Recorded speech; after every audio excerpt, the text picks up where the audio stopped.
Story. Single long narrative paragraph. The first time Admiral Thomas Reed jokingly asked her rank, it was during a polished reception room overlooking the Potomac, where crystal glasses clinked, flags stood perfectly pressed, and power floated in the air like perfume. And he did it with that relaxed grin men like him perfected after decades of command, the kind that said he had nothing left to fear, leaning slightly toward her in his tailored dress uniform and saying, "So, Lieutenant? Commander? Or are you one of those civilians who just likes the look?"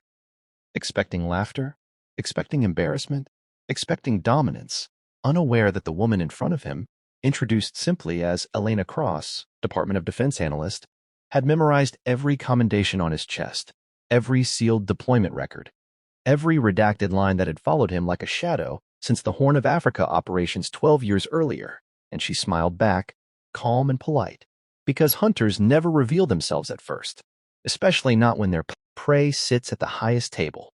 Elena had spent years learning how men like Reed operated, how they joked to disarm, how they used charm as camouflage, how they assumed any woman in the room was either impressed or irrelevant.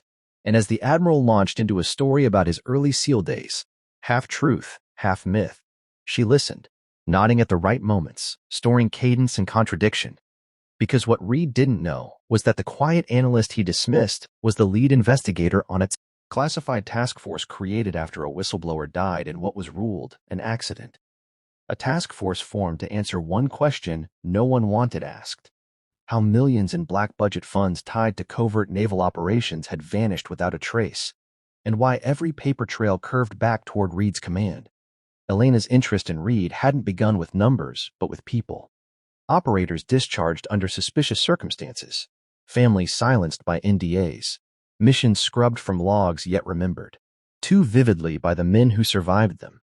And she had followed those threads patiently across continents and years, until they braided into a single name, his name.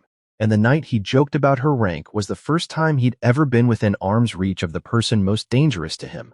As the evening wore on, Reed grew more comfortable, buoyed by praise and deference. And he spoke about leadership and sacrifice, about how hard decisions had to be made in the shadows, never noticing how.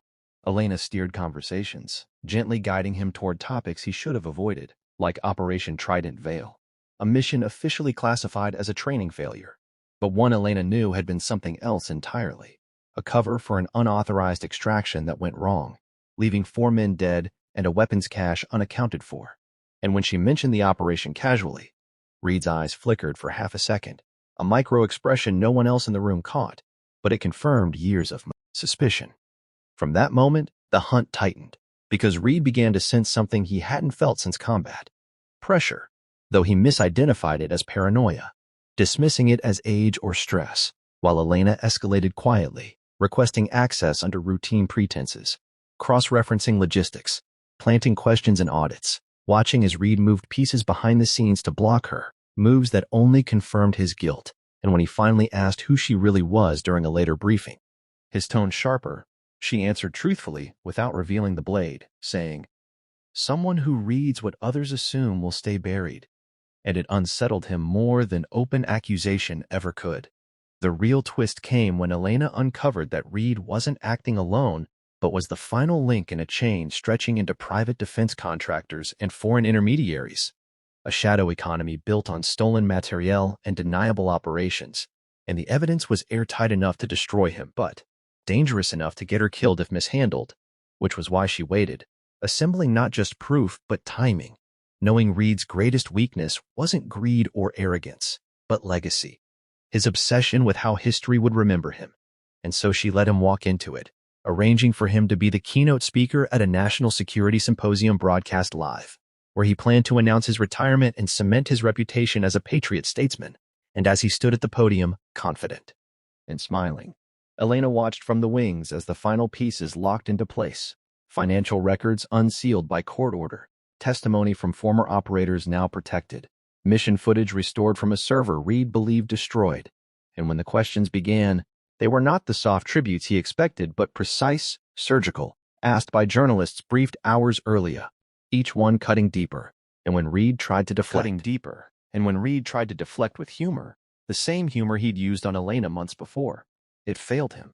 because the screen behind him lit up with dates, names, transfers, and the room shifted from admiration to disbelief in seconds. Reed searched for Elena then, finally understanding, and when their eyes met, there was no triumph in her expression, only resolve.